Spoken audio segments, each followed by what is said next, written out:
Deputy President Rigathi Gachagua turned to prayers today as the plot to oust him from office continued to take shape. That's right. Now Gachagua knelt alone at the altar of the Kinoru Methodist Church in Meru during the Sunday prayers as Speaker of the National Assembly Moses Wetangula let slip his eagerness to play the impeachment ball. That's right. The Speaker of the National Assembly suggested that Gachagua, who pleaded in Meru to complete his term, had hit his head against the wall. With more is Emmanuel To.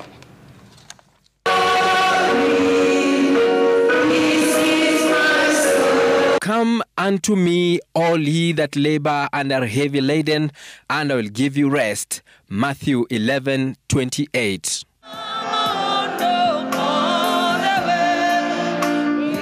It was a solemn service, one dedicated to the second in command, whose burdens, trials, and tribulations have multiplied with time.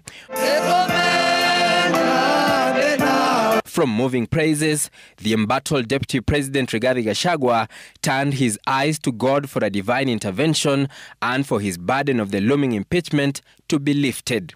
Let us lift our hands. Speak a word of prayer. In a lengthy prayer presided over by the clergy at the Methodist Church in Kenya, Kinoru in Meru County, DP Gachagua knelt down at the altar, hoping for a miracle out of his trying political moment. The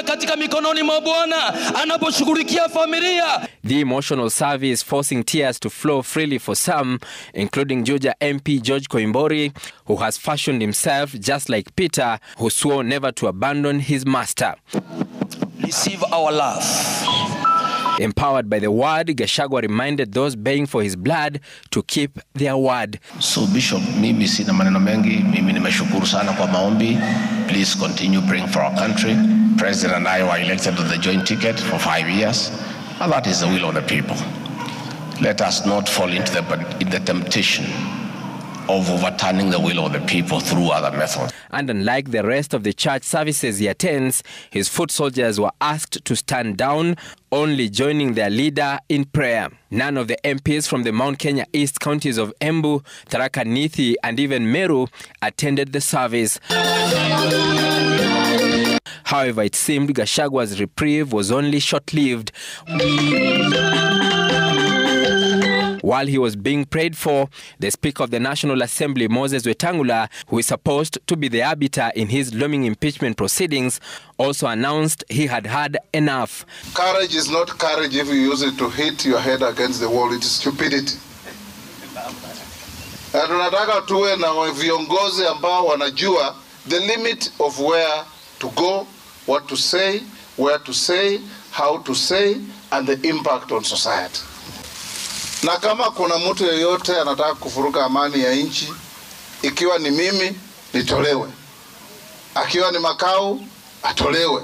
I know the Bible tells us don't revenge, but this one, God help me, I'm going to revenge when I'm alive.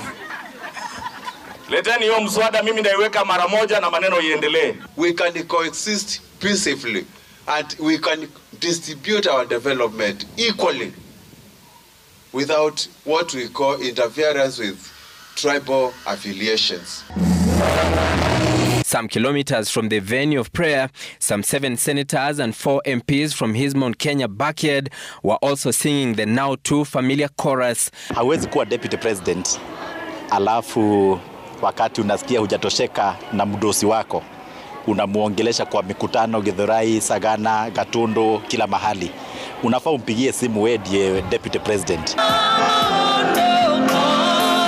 And as he awaits his fate, Gachagua will have to cling to the hope of a divine intervention, even as his accusers maintain his matter is purely political and must be dealt with as such.